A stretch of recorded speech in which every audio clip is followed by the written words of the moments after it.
Boomers are also important in this type of organization because boomers are known for forming strong professional networks, right? They belong to at least one organization like this and perhaps several more.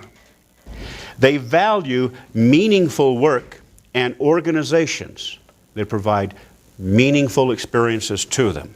And I think that's why so many boomers have been attracted to Toastmasters, as I have. Now, Generation X.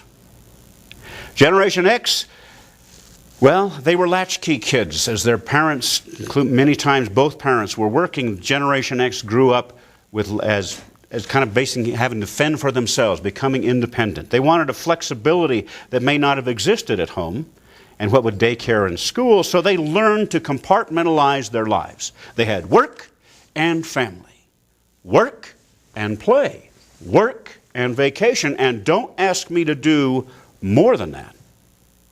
While I'm working, I'm going to give you 1,000%.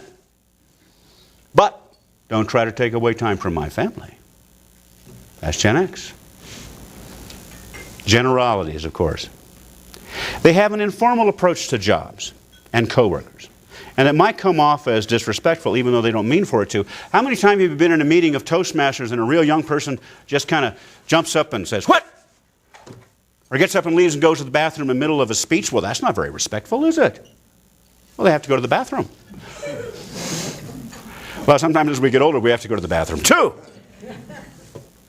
Or they take a cell phone, or they're doing a text message in the middle of your talk, and you're thinking, that's very rude. But they can function. Gen X and Gen Y people, the younger folks, can function at that multitasking level, and they don't understand, many times, as a general rule, they don't understand that it bugs us, those of us in the older generation. We're uneasy with it because it seems to be disrespectful, doesn't it? Well, the purpose of studying generational differences has to do with where Toastmasters and every other professional organization that's out there is going to be 5, 10, 15 years from now. When a lot of us are not around. How are we going to lay the groundwork to ensure that this wonderful organization of Toastmasters is going to be able to provide the same kind of services? How are we going to be able to handle that? Well, part of that has to do with us, the older generations, learning how to reach out and communicate. Part of that has to do with us, the older generations and the younger generations, learn how to handle conflict resolution and how to solve problems in some cases, a formal or informal manner. The process is called MEET. There are many other processes, but this is one that seems to be quite popular right now. And MEET stands for Make Time to Discuss, Explore Differences, Encourage Respect, and Take Responsibility. Sometimes, as those of us in the older generations have a hard time saying, well, yes, that's the way we're supposed to do it. But sometimes we have a hard time being tolerant of those that are ways too different. Toastmasters used to only allow men in Toastmasters. Now we have women in Toastmasters, and young people, and old people, the whole thing. MEET goes like this. In order to make time, you might want to talk to somebody and say, you know, there's something I'd like to discuss with you. Do you have a minute? Can we talk about something? That's all you have to do. Can we talk about something? Make time to talk with me. Explore the differences and embrace the differences between generations. In other words, this is important to me because. This is important to you because. The way I look at this is trying to explain your point of view so that the other person can understand it. And then encourage respect.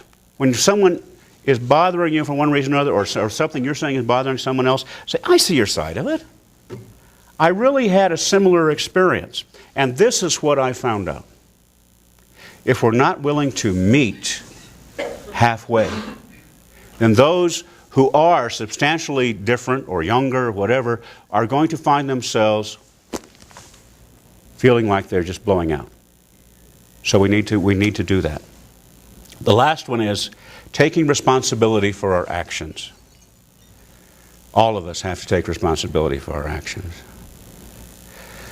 And the way we can start that is to say something like, okay, we've talked about it. How about we agree to change the format of, change the format of the meeting? Oh no, we can't do that. Well, maybe so. Maybe we need to. How about we agree to try changing the format of the meeting for a little bit to make it more comfortable for those new ones that are coming around? I don't know. I'm not suggesting that we actually do that. I'm saying that that's something we might want to look at. So this 2.5-hour presentation that I've tried to bring down 7 to 10 minutes is a little longer than I thought it would be. But I have to tell you, I hope that I've given some food for thought. And those of you who were former members of Club 122, I hope that you'll think about coming back, joining us, and helping us to build and enlarge this fantastic club with a 70-year history so that it'll be around for all the folks that need to come to Toastmasters. Mr. Toastmaster.